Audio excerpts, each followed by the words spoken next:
আসসালামু আলাইকুম। আলহামদুলিল্লাহ, এবারে কুরবানির জন্য আমরা যে ৩টি ষাঁড় পালন করছিলাম, সেগুলো আজকে বিক্রি করে দিলাম।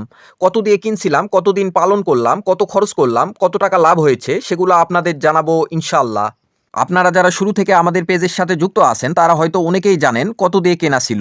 আমরা দীর্ঘ কয়েক মাস গরু ৩টি পালন করেছি। এই কয়েক মাসে অনেক কষ্ট করতে হয়েছে। সময় মতো খাবার দেওয়া, গোসল করানো, গোবর পরিষ্কার সবকিছু আমাদেরকে করতে হয়েছে। আমাদের মধ্যে অনেকেই মনে করে যে গরু পালন করে রাতারাতি ধনী হয়ে যাবে। আসলে ব্যাপারটা এমন না। আমার ছোট্ট অভিজ্ঞতা থেকে বলতেছি, এই সেক্টরে সফল হতে হলে আপনাকে অনেক পরিশ্রমী হতে হবে। নিজের কাজ নিজেকেই করতে হবে। তাহলে ইনশাআল্লাহ আপনি সফল হতে পারবেন। পাশাপাশি গরুর প্রাথমিক চিকিৎসা এবং রোগবালাই সম্পর্কে ধারণা রাখতে হবে। গরুর নির্বাচন জানতে হবে। স্থানীয় বাজারে কোন ধরনের গরুর চাহিদা সবথেকে বেশি, সেই সম্পর্কে ধারণা রাখতে হবে। একটা কথা মনে রাখবেন, একটা গরু কিনতে লাভবান হতে না পারলে কখনো বিক্রি করে লাভবান হতে পারবেন না। কারণ একটা গরু যদি কিনতে ৫,০০০ টাকা লস করেন, তাহলে আপনাকে ৫,০০০ টাকার খাবার খেয়ে তারপর উন্নতি করে বা মাংস লাগিয়ে লস কাটিয়ে উঠতে হবে।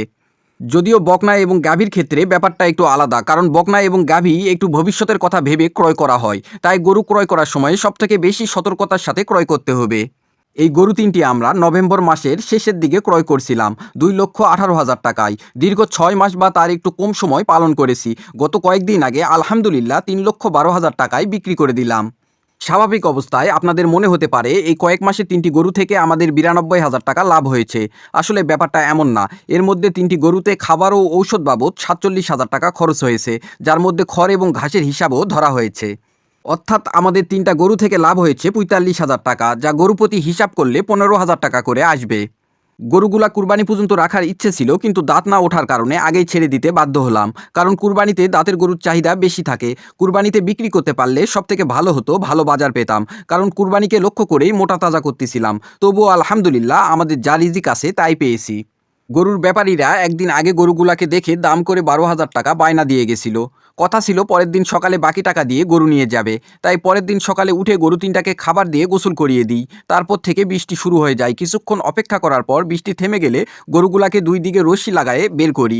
কারণ দীর্ঘদিন এদেরকে বাহিরে বের করা হয়নি। তবুও অন্যান্য ষাঁড় গরুর তুলনায় অনেক শান্ত ছিল। অবশেষে এদেরকে গাড়িতে উঠায়ে দিলাম। এই মুহূর্তটা সবথেকে বেশি কষ্টকর একজন গরুপ্রেমিক বা খামারিদের জন্য। কেননা সারাটা দিন কাটে আমাদের এদের সাথেই। তো যখন বিক্রি করে দিই খুব খারাপ লাগে, কিন্তু কিছু করার নেই। দিন শেষে অর্থের কাছে হার মেনে যেতেই হয়, কারণ আমাদের পেশাই এইটা।